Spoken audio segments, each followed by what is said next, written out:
It started as an ordinary house hunting experience, the kind where you browse through dozens of listings, half-heartedly imagining yourself in each one until something just clicks.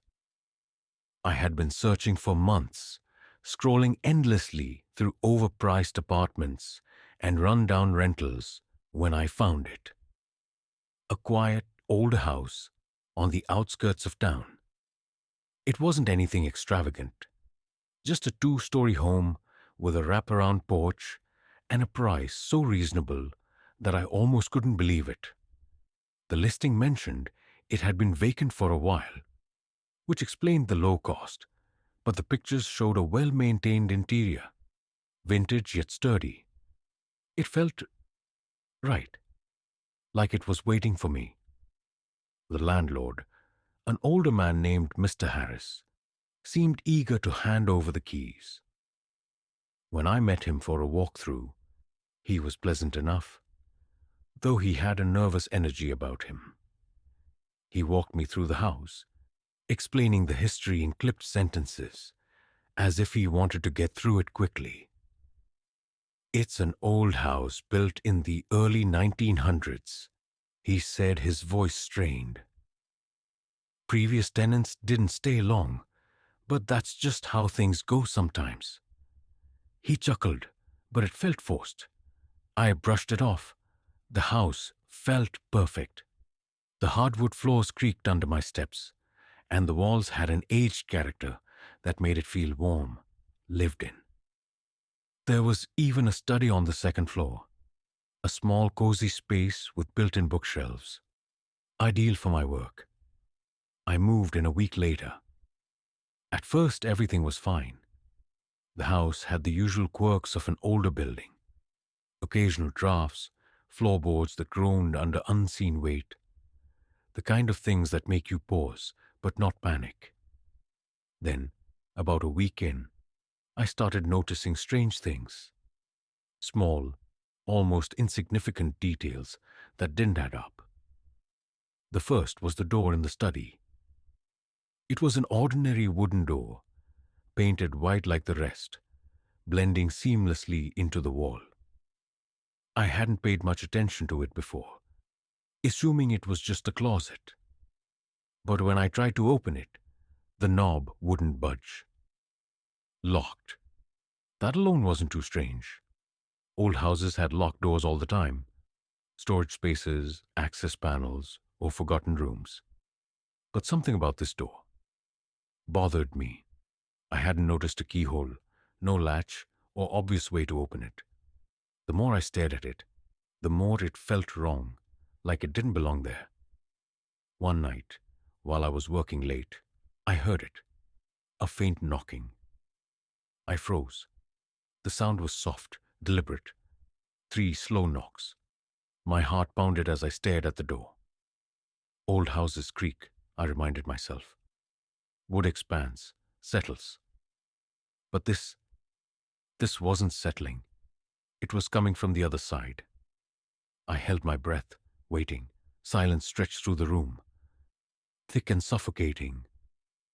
Just as I was about to brush it off, the knocking came again, this time louder, more insistent. I stood up so fast my chair scraped against the floor. My skin crawled as I stepped closer.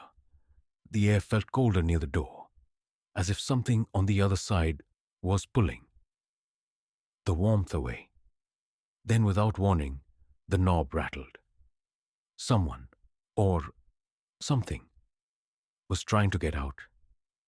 I didn't sleep that night, even after the knocking stopped and the house returned to its usual silence. I lay awake, staring at the ceiling, every nerve in my body alert. My mind raced with explanations. Maybe it was the pipes, maybe an animal had gotten trapped in the walls. But deep down, I knew. This wasn't normal. This wasn't something I could rationalize away. By morning, exhaustion dulled my fear, just enough for curiosity to take over. I needed to know what was behind that door.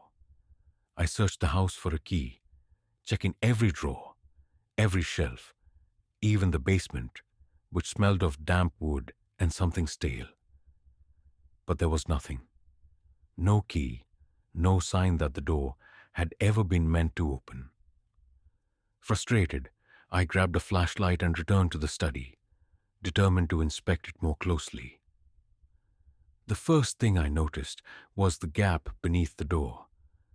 Small, barely visible, but enough for a draft to slip through. I crouched down, shining the flashlight into the sliver of darkness beyond. At first, I saw nothing but dust. Then, movement. A shadow shifted, subtle yet unmistakable. I jerked back, my breath catching in my throat. It was too quick, too fluid to be a trick of the light. Someone, or something, was inside. A sane person would have left the house right then. Called the landlord, maybe even the police. But I didn't. I couldn't. Something about that door wanted to be discovered, and I wasn't strong enough to resist. That night I stayed in the study, waiting. The air felt different, heavier, like the walls themselves were holding their breath. Midnight came and went, and just as my eyelids started to droop, it happened. The knocking. 3 slow, deliberate taps. My skin prickled. The air in the room turned icy, breath visible in the dim glow of my desk lamp. Then the doorknob rattled again, harder this time, as if whoever was inside had grown impatient. And then a whisper. It was faint, almost drowned by the sound of my own pounding heartbeat. But it was there. Words I couldn't quite make out, spoken in a voice that sounded distant, layered, as if it was coming from beneath the floor. I grabbed my phone, turned on the voice recorder, and pressed it against the wood. My hands were shaking so badly, I nearly dropped it. The whispering continued, a rhythmic murmur that made my stomach twist. I squeezed my eyes shut, trying to make out the words. Then suddenly, "Help me!" I staggered back, my breath coming in short, sharp gasps. My mind screamed at me to run, to get out, but my body was frozen in place. The words had been clear, not distorted, not some illusion of window pipes. Someone was inside that room, and they were begging to be let out. I don't remember how long I stood there, my back pressed against the far wall of the study, phone still clutched in my trembling hand. The whispering had stopped. The room was silent again, but the weight of those 2 words, "Help me," hung in the air like a thick fog. I should have left, walked out of that house and never looked back, but something about that voice. It wasn't just eerie, it sounded desperate, real, like there was an actual person trapped behind that door. And if that was the case, I had to know. The next morning, I made up my mind. If I couldn't find a key, I'd break the damn door down. I started with logic, tried prying the edges with a screwdriver, hoping to loosen the frame. No luck, the door didn't even budge. I tried force, ramming my shoulder into it, kicking it near the knob. Nothing. It was as if the door wasn't just locked, but sealed in place by something stronger than wood and nails. That left me with one last option. An axe. I found an old one in the basement, its blade rusted but still sharp. My hands were slick with sweat as I lifted it, positioning myself in front of the door. My heart pounded in my ears. I hesitated one last moment of doubt before swinging down with full force. The sound echoed through the house, a deep, splintering crack as the blade bit into the wood. Then something screamed. Not a person, not an animal, something else. The sound was inhuman, high-pitched, distorted, like 1,000 voices wailing at once. My knees almost gave out, but I swung again. Another hit, another shriek. The air in the room changed, going unbearably cold. My breath fogged in front of me. One more swing. The door burst open. Beyond it was darkness. Not an empty closet, not a hidden storage room. Just a black, yawning void stretching into nothingness.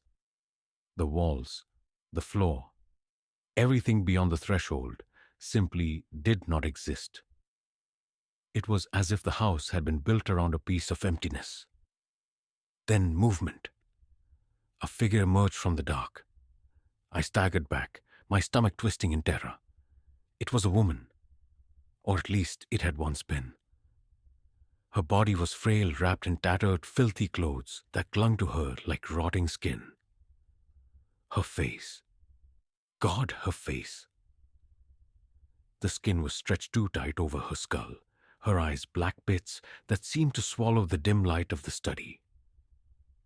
Her mouth hung open, lips cracked and dry, as if she had been screaming for years, but had long since lost her voice. I couldn't move. I couldn't breathe. Then, she looked at me. Her head snapped in my direction with a sickening crack. And for the first time, I understood. She wasn't trapped in that room. The room was trapped around her. The darkness behind her shifted. The void trembled, whispering in a language I couldn't comprehend. And then she moved, not walked, not ran, moved. Like a flickering shadow, her body blurred forward in a way that made my stomach lurch. I ran. I don't remember getting down the stairs. One moment I was in the study. The next I was stumbling through the front door, gasping for breath in the cold night air. My car keys were in my pocket. I don't even remember pulling them out. I just remember speeding away, hands gripping the wheel so tightly they ached. In my rearview mirror, the house stood in eerie silence. The study window was dark, empty. But just as I turned the corner, I swear, I saw her standing there, watching me leave. I didn't stop driving until I was miles away from that house. My hands were shaking so badly, I could barely keep the wheel steady. My breath coming in short, shallow gasps. My mind struggled to process what I had seen, what I had let out. I pulled into a gas station parking lot and just sat there, gripping the steering wheel like a lifeline. The image of her face, those black, empty eyes, was burned into my mind. No matter how hard I tried to convince myself that I had imagined it, I knew the truth. She was real, and she had been trapped in that room for a reason. I forced myself to check my phone. My voice recorder was still running from the night before. With a deep breath, I hit play. At first all I heard was static, then faintly, the knocking, the rattling of the doorknob, the whisper, "Help me." But then, something else. Something I hadn't heard in the moment. A second voice. "Do not open the door." A cold shiver ran down my spine. The voice was deeper, urgent, layered beneath the first like an echo from another time. Had it been warning me? Had someone, or something, been trying to stop me? It was too late now. I turned the car back onto the road, my mind racing. I needed answers. I needed to know what that room had been, who she was. I drove straight to the library, searching for anything about the house's history. It took hours, digging through old newspaper archives, scrolling through microfilm. But then, I found it. A single article from nearly a century ago. A woman had once lived in that house. A widow. She had a daughter, but the child had gone missing under mysterious circumstances. Neighbors reported hearing strange sounds at night. Whispers, crying, but no one ever saw the girl again. Eventually, the woman herself vanished. Authorities searched the house but found no trace of her, except for one thing: a sealed door. They had tried to open it, but no matter what they did, it wouldn't budge, as if the house itself refused to let it be opened. Until I did. My stomach twisted as I stared at the article, the date, the location. It was the same house. And I had let her out. I don't know where she is now. I don't know if she followed me, if she's still lurking in that house, or if she's somewhere else, slipping through shadows, waiting. But I do know one thing. Some doors should never be opened.